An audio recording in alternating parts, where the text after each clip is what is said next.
सौख्यमाहारतिदाय च खाना यो पूर्ववैद्याय नमोऽस्तु तस्मै। निदान अष्टांग हृदय का हम पढ़ रहे हैं, उसमें से हमारे कुछ अध्याय हुए हैं। आज हम 14वां अध्याय यानी श्वित्र कुष्ठ कृमि वो जो अध्याय है वो चालू करने वाले हैं। ये जो अध्याय है वो कौन से अध्याय के बाद में आता है? अगर ये हम देखते हैं तो पांडु के बाद में ये अध्याय आ जाता है। पांडु के बाद में जब भी हम इस अध्याय की सोचते हैं उसमें एक बात महत्वपूर्ण हमें मालूम होनी चाहिए कि हमने देखा था लास्ट ही लेक्चर में कि क्लेद ज्यादा बढ़ा हुआ रहता है और उस क्लेद के कारण ही ये जो पांडु है उसमें जो क्लेद है उसके कारण जो क्लेद बढ़ा हुआ है तो उसका इम्पैक्ट जो है वो हमारे इस कुष्ठ यानी त्वचा रोग जो अलग अलग बताए गए हैं उसमें आ जाता है। तो ये श्वित्र कुष्ठ और कृमि ये तीनों भी जो डिसीजेस है वो क्लेद के कारण ज्यादा निर्मित उनकी हो जाती है। क्लेद के बारे में ही इधर हमें सोचना चाहिए और इसी के लिए आज का ये जो अध्याय है उसमें हम देखते हैं कि श्वित्र कुष्ठ और कृमि निदान। अथात श्वित्र कुष्ठ कृमि निदानं व्याख्यास्यामः इति हस्माहुरात्रेयादयो महर्षयः। अभी श्वित्र कुष्ठ और कृमि इसका निदान हम बताते हैं और इसमें क्या है तो अत्रेयादि मुनि ने ऐसे बताया गया है। अभी जैसे कि सभी अध्यायों की जो शुरुआत है वो हेतु से होती है। पहला जो श्लोक है मिथ्याहार विहारेण विशेषेण विरोधिना साधु निंदा वध अन्य स्वहरणाद्यैश्च सेवितैः। साधु निंदा वधान्यस्व हरणाद्यै सेवितैः ऐसे कहा गया है। अभी ये कुष्ठ जो है उसका हेतु प्रमुख क्या है तो मिथ्याहार विहारेण। जनरली अगर हम देखेंगे तो सभी जो रोग है उसका मिथ्या आहार और विहार ये तो दिखता ही है।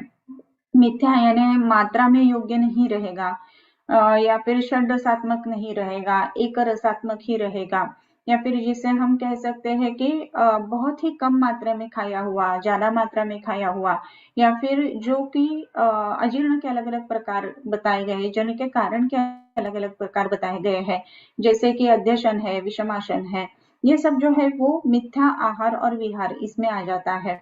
मिथ्याहार विहारेण, लेकिन इसमें वैशिष्ट्य क्या है तो विशेषण विरोधिना, विशेष करके विरोधी आहार जो रहता है, विरुद्धान्य जो है उसके कारण ये हमें देखने के लिए मिलता है कि ये श्वित्र और कुष्ठ और कृमि ये जो व्याधि है वो हो जाते हैं। अभी विरुद्धाहार यानी क्या कि जो दो बातें ऐसी कि जो एक दूसरे को कंपैटिबल नहीं है उसको विरुद्ध आहार ऐसे कहा जाता है, राइट। उसमें वीर्य विरुद्ध है, मात्रा विरुद्ध है या फिर देश विरुद्ध है, काल विरुद्ध है, संस्कार विरुद्ध है, उसके अलग अलग प्रकार बताए गए हैं। ये जो प्रकार है उसमें कौन कौन से व्यंजन आते हैं ऐसे अगर हम देखते हैं तो क्लासिकल जो बताया जाता है कि जैसे कोई भी फ्रूट और मिल्क ऐसे एक साथ खाया हुआ है वो विरुद्ध है। हाँ, बहुत सारे आजकल जो अलग अलग मॉकटेल्स वगैरह बनाए जाते हैं उसमें ऊपर से क्रीम वगैरह डाला जाता है। ये सब जो बातें हैं ये विरुद्ध आहार में आ जाती है। कभी कभार एक आध दिन अगर खा लिया तो ठीक है, लेकिन बहुत ही समय यानी रिपीटेडली अगर ये खाना हो जाता है तो इसमें ये आशंकाएं रहती ही है कि ये जो है वो संप्राप्ति कुष्ठ के तरफ जाएगी। ये अलग अलग मॉकटेल्स विशेषतः जब भी धूप का समय रहता है ज्यादा तभी हम देखते हैं कि ऐसे बहुत सारे शॉप्स है वो भी खुल जाते हैं कि जिसमें अलग अलग ये मॉकटेल्स या फिर कोई भी ठंडा चीज जो स्पर्श के लिए ठंडा है ऐसा दिया जाता है। लेकिन ये सब जो कॉम्बिनेशंस रहते हैं ना ये हमेशा ही अच्छे रहेंगे ऐसे नहीं है। कोई भी फ्रूट जो है वो मिल्क के साथ नहीं जाना चाहिए। एक ही है आम्र की जो फ्रूट दूध के साथ चलता है, लेकिन वो भी अच्छा पका हुआ मीठा आम होना चाहिए। ये एक बात हो गई। फिर उसके बाद में जो आता है आजकल जो हम बहुत सारे फ्यूजन डिशेज जो देखते हैं कि डोसा है उसमें भी चाइनीज डोसा या फिर स्प्रिंग डोसा और उसमें भी अलग अलग तड़का लगाना, ये सब जो बातें हैं वो भी विरुद्ध में ही आ जाती हैं। विदाह उससे बढ़ जाता है और इसी के कारण ये शरीर में विकृति या फिर कुष्ठ की तरफ संप्राप्ति लेके जाता है। और भी कुछ बातें ऐसी रहती है कि जो विरुद्ध आहार में आ जाती है। जैसे कि आजकल ब्राउनीज खाए जाते हैं ठीक है, लेकिन सीजलिंग ब्राउनी जो है जो बात ठंडी खानी चाहिए उसको बहुत ज्यादा गर्म करके आजकल इवन इतना भी है कि उसके ऊपर आइसक्रीम वगैरह डाल के, चॉकलेट सॉस डाल के वगैरह ये लिया जाता है। सो आजकल की भाषा में अगर हम देखेंगे तो ये सब जो बातें हैं ये विरुद्धाहार में आ जाती हैं। और भी कुछ जो ट्रेंडिंग अभी चल रहा है उसमें ज्यादा करके मोमोज और शॉर्मा ये भी देखने के लिए मिलता है। हेवी टू डाइजेस्ट ऐसे ये रहते हैं। टिपिकल अगर जो क्लासिकल मोमोज अगर देखेंगे तो वो स्टीम किए जाते हैं, लेकिन वो आजकल हमारे इधर आते आते उसका फॉर्मेट चेंज हो जाता है और डीप फ्राइड मोमोज वगैरह भी मिलते हैं। सो ऐसे जो व्यंजन है कि जिसके कारण शरीर में विरुद्ध शरीर का जो आहार का लेने का जो तरीका है वो विरुद्ध है, तो उसके कारण ये कुष्ठ जो है वो हो जाता है। सो मिथ्याहार विहारेण विशेषेण विरोधिना, इसमें विरोधिना आहार यानी विरोधी आहार ये हम कह सकते हैं, या फिर विरुद्ध आहार जिसे बोला जाता है ये इसमें आ जाता है। लेकिन विरोधिना ये शरीर के अपेक्षा के अनुसार भी लेना चाहिए। कभी कभी ऐसी बात रहती है कि किसी किसी पेशेंट को कोई कोई स्पेसिफिक चीज नहीं जमती है, राइट। सो जिसको आजकल की भाषा में एलर्जी भी कहा जाता है, यानी आजकल लैक्टोज इंटॉलरेंस है या फिर ग्लूकोज इंटॉलरेंस है। सो ये अगर इनटॉलरेंस है और तो भी खाया गया तो भी ये स्किन के डिसीजेस हो सकते हैं। कभी ऐसा भी है कि मन के विरुद्ध अगर खाया जाता है ना तो भी ये कुष्ठ क्षेत्र ये उत्पन्न होने में आशंका रहती है। ये क्यों रहता है? क्योंकि मन में खाने का विचार नहीं है, या फिर मन में खाते समय उसके प्रति अगर विभत्सता विकृत भावना उत्पन्न होती है तो नॉशिएटिंग फीलिंग या फिर वॉमिटिंग फीलिंग ऐसी आ जाती है, तो उसको क्लेद बढ़ जाता है और वो जो फूड है वो डाइजेस्ट नहीं होता है और रस की विकृति यानी त्वचा की विकृति हो जाती है और ये अलग अलग त्वचा के विकार यानी कुष्ठ हो जाते हैं। कुष्ठ का अगर हम शब्द ही देखें तो उसका उत्पत्ति कैसे हुई है कि कुष्णाति तद वपुः इति कुष्ठम। कुष्णाति यानी कुजण, या फिर जो स्किन खराब हो जाती है। स्किन का नॉर्मल अगर हम उसका फंक्शन देखें तो स्किन इंटैक्ट रहती है, बाहर के जो कुछ भी इन्फेक्शन जर्म्स या फिर बाहर का कोई भी विपरीत द्रव्य है वो शरीर के अंदर नहीं चला जाना चाहिए, इसके लिए स्किन काम करती है, राइट। लेकिन अगर वो टूटी है स्किन तो इन्फेक्शन या फिर कोई भी बाहर के जो जीव जंतु राक्षस जैसे कहा गया है वो स्किन के अंदर चले जाते हैं और अलग अलग संप्राप्तियां करते हैं। तो ये कभी कभी ऐसा भी हो जाता है कि स्किन अगर अच्छी है तो ही शरीर का जो शरीर लक्ष्मी जिसे हम कहते हैं वो अच्छा रहेगा। और अगर स्किन में बहुत सारे दरार पड़े हुए हैं, स्किन में बहुत सारा क्लेद है, बह रहा है, फुंसिया है, सो वो जो स्किन है वो बाहर के इन्फेक्शन को अंदर लेने के लिए भी ससेप्टेबल रहती है। सो ये बातें हमें हमेशा से ही जाननी चाहिए कि ये क्या है। और कुष्णाति तद्वपुः इति कुष्ठम। और भी कुछ बातें मैंने विरुद्ध के बारे में कहा कि मिथ्याहार विहारेण विशेषण विरोधिना, मन के विरुद्ध भी अगर खाया जाता है तो भी वो क्लेद उत्पन्न कर देता है। अगर आपने कोई भी अच्छी चीज भी आप खाते हैं लेकिन मात्रा विरुद्ध खाते हैं, यानी एक एग्जाम्पल के तौर पर अगर लिया जाता है कि गुलाब जाम है, एक खाया, दो खाया, चार खाए, ठीक है तब तक, लेकिन 6, 7, 8 हो जाते हैं तो 10वां खाने में सामने देखते ही जी मचलने लगता है। सो वो क्लेद जो उत्पन्न होता है ना वो शरीर में आमाशय में जो आहार चर्निंग हो जाता है उसी समय बहुत ज्यादा क्लेद उसमें मिल जाता है और फिर जो रस धातु बनेगा या फिर आहार रस बनेगा उसमें क्लेद बहुत ज्यादा आ जाती है, तो ये त्वचा के ऊपर काम करता है और त्वचा विकृत कर देता है। सो मिथ्याहार विहारेण विशेषेण विरोधिना। और भी कुछ बातें कही है इसमें। हेतुभूत जो है वो साधु निंदा वध अन्य स्वहरणादेश सेवित है। तो साधु निंदा, साधु यानी जो सज्जन है उनकी अगर निंदा की जाती है तो भी ये कुष्ठ उत्पन्न होता है। अभी ऐसा लगता है कि ये सब जो बातें हैं ना ये हाँ आयुर्वेद में है, ऐसा कुछ होता नहीं है, सिर्फ बोलने से क्या होगा। अगर बोलने से नहीं होगा या फिर निंदा करने से नहीं होगा, अगर ऐसे हम कहेंगे तो कोई भी सामने अगर हमारे मनुष्य है, सो उसको हम अगर प्यार से बात करते हैं तो उसके भी मन में अच्छा हो जाता है, हमारे मन में भी अच्छा हो जाता है, राइट। लेकिन किसी को हम हमेशा से ही टॉर्चर करते हैं तो उसको तो बुरा लगता ही है, लेकिन हमारे मन में भी ऐसा हो जाता है कि नहीं मैंने ऐसा उसको बोला है लेकिन ये बात ठीक नहीं है, ये अंदर ही अंदर खाई जाती है और ये अंदर ही अंदर खाई जाने वाला जो मन का विष है ना उसके कारण भी ये स्किन डिसीजेस अलग अलग चालू हो जाते हैं। इसके लिए साधु निंदा, साधु इसका मतलब ऐसा नहीं है कि जिसने ऑरेंज कलर के कपड़े पहने हैं, माला ली है, जटाधारी है। साधु, साधु यानी सज्जन, कोई भी सज्जन जो अच्छा काम कर रहा है उसकी अगर हम निंदा करते हैं किसी भी कारण, सो उसके कारण भी ये कुष्ठ में परावर्तित हो जाता है। साधु निंदा वध, कोई किसी का भी वध करना या फिर साधु यानी सज्जन का वध करना, ऐसे अगर किया जाता है दुष्ट हेतु मन में रख के, तो ये मन ही मन में खाया जाता है और उसी के कारण ये स्किन के डिसीजेस में परावर्तित हो जाता है। अभी हम कहेंगे कि ये साधु निंदा ऐसी जो हेतुभूत बताए गए हैं उसमें आजकल बहुत सारी रिसर्चेस चल रहा है जिसमें सूडो न्यूरो साइकोलॉजी ऐसे कहा जाता है। सो कोई भी स्किन डिसीज जो है वो साइकोसोमैटिक ऐसे कहा जाता है, राइट। सो उसमें मन का भी उतना ही रोल रहता है जितना कि शरीर का रोल रहता है। स्किन के ऊपर अगर कोई भी लीजन है और उसमें खुजली बहुत ज्यादा है तो सिर्फ स्किन का या फिर सिर्फ शरीर का उसमें महत्व नहीं रहता है, हमारा जो मन है उसका भी महत्व रहता है।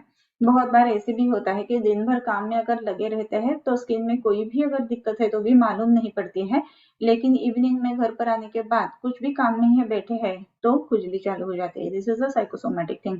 स्ट्रेस है तो खुजली बढ़ जाती है।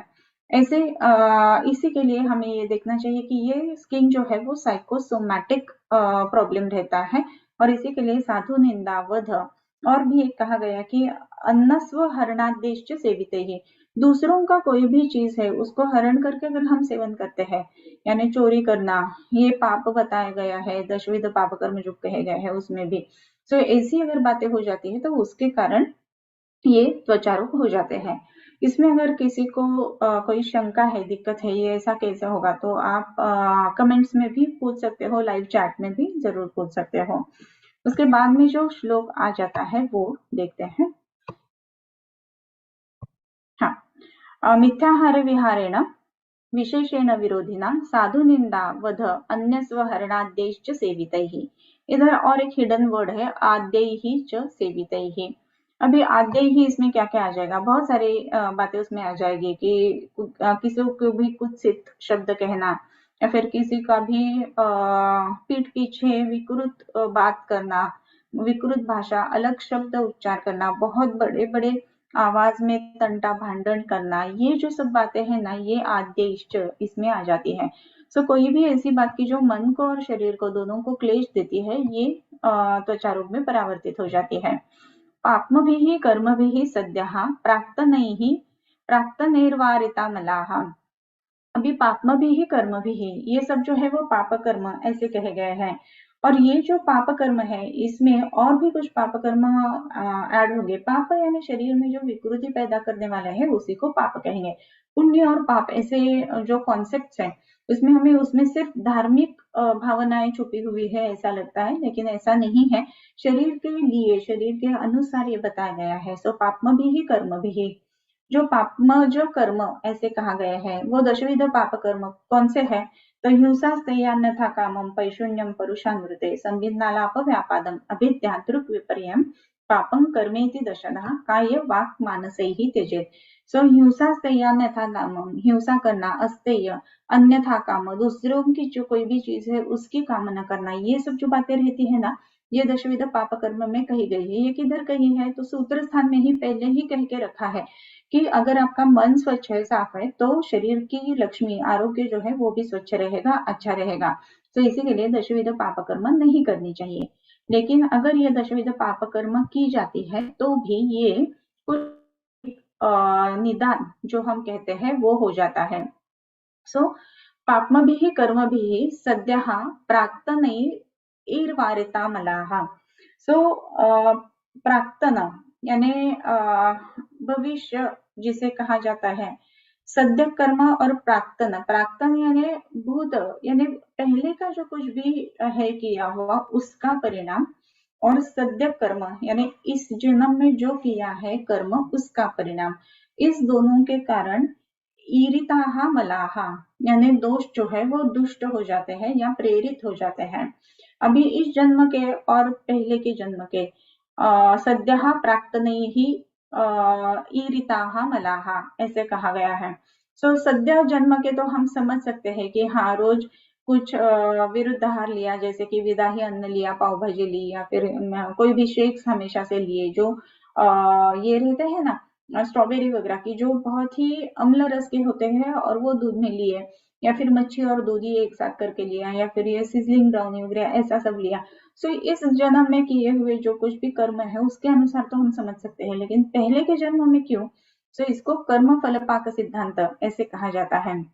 कभी कभी ऐसे भी देखने के लिए मिलता है कि हमारे क्लिनिक्स में भी पेशेंट आते हैं कि बच्चा रहता है एकदम 2-3 साल का ही, तो 2-3 साल के उम्र के बच्चे को भी स्किन डिसीजेस रहते हैं। उसको स्किन डिसीजेस होने के कारण क्या है, उसका इतना हेतु क्या हो रहा है? अगर ऐसे देखेंगे तो हेतु तो ज्यादा सेवन नहीं करेगा, घर का ही खाना खाएगा, लेकिन फिर ऐसा हो जाता है कि अरे इतनी कम उम्र में अगर है, तो पहले के जन्म में जो कुछ भी कर्म किए हुए रहते हैं उसका फल पाक अभी तक नहीं हुआ है, और इसी के लिए इस जन्म में उसको ये त्वचा रोग आ जाते हैं। सो सद्यः प्रेरिताः मलाः, सद्यः कर्मभिः प्रेरिता मलाः, और प्राक्तनैः कर्मभिः प्रेरिता मलाः।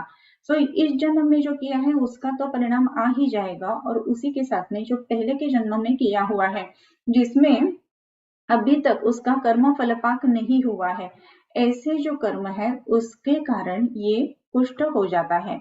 सो कर्म फल पाक सिद्धांत, इसको भी थोड़ा सा एक्सप्लेन करना चाहिए, मुझे ऐसा लगता है कि कर्म फल पाक सिद्धांत क्या है कि इस जन्म में कोई भी हम कर्म करते हैं तो उसका फल हमें मिल ही जाता है, लेकिन कभी कभी ऐसा होता है कि इस जन्म में जो किया हुआ कर्म जो है उसका जो परिणाम है, जैसे कि कैसा है कि आज अच्छा कुछ किया है तो उसका परिणाम भी अच्छा रहेगा।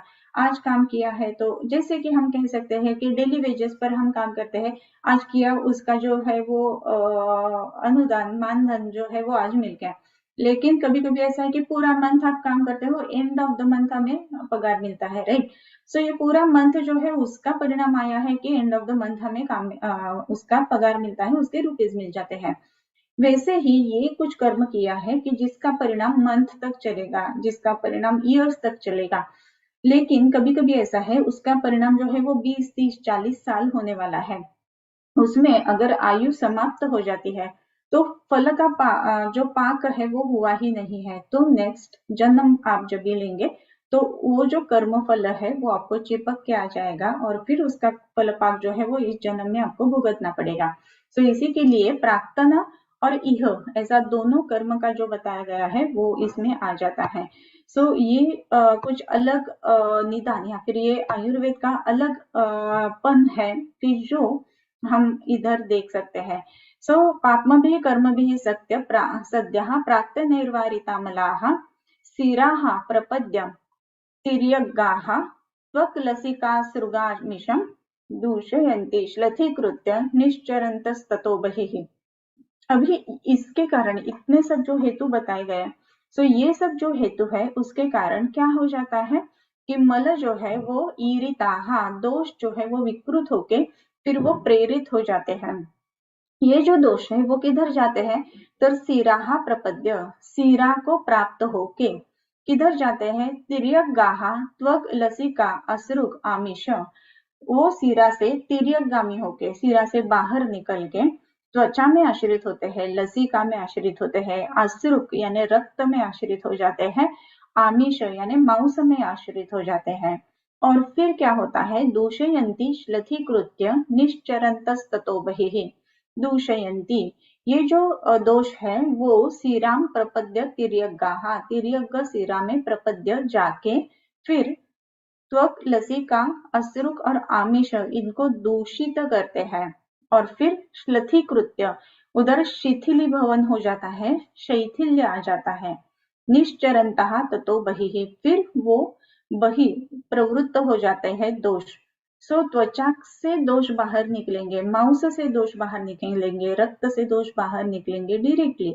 ऐसा जब भी हो जाता है तो क्या हो जाता है? हमने ये देखा कि सीरा को प्रपद्य करके त्वक मांस असृक आमिष इसमें दूषण हो जाता है, दूषित हो जाता है, और फिर त्वचक कुर्वन्ति वैवर्ण्यम दुष्टाः कुष्ठम उशन्ति तत्, दुष्टाः बहिः यानी दोष जो है वो बही आके दुष्ट जो दोष है उसमें त्वचा कुर्वन्ति वैवर्ण्यम, त्वचा जो है उसको विवर्णता प्राप्त कर देते हैं। प्राकृत कलर जो है त्वचा का वो रहता नहीं है, वो आइदर डिसकलर हो जाएगा या फिर उसमें डार्कनिंग ज्यादा हो जाएगा या फिर रेडिशनेस आ जाएगा या फिर अलग अलग कलर आ जाएंगे। सो ये जो अलग अलग कलर्स उसके स्किन के आ जाएंगे जिसमें स्किन की होमोजेनिसिटी है वो पूरी की पूरी निकल जाती है। और ऐसे जब भी हो जाता है तो ये स्पेसिफिक हम देखते हैं कि कुष्ठ उसे कहा जाता है। क्यों कहा जाता है? त्वचा कुर्वन्ति वैवर्ण्यम, त्वचा को वैवर्ण्य आ जाता है। आणि कुष्ठम उशंती, उशंती यानी उसको कहा जाता है, इसी को कुष्ठ ऐसे कहा जाता है। कुष्ठ क्यों? तो कुष्णाति तद्वपुः इति कुष्ठम, जो त्वचा है उसकी विकृति हो जाती है और इसी के कारण उसको ये क्या कहा जाता है? तो कुष्ठ ऐसे कहा जाता है। तो ये इसकी संप्राप्ति अलग से बताई गई है कि जो बहुत ही स्पेसिफिक है।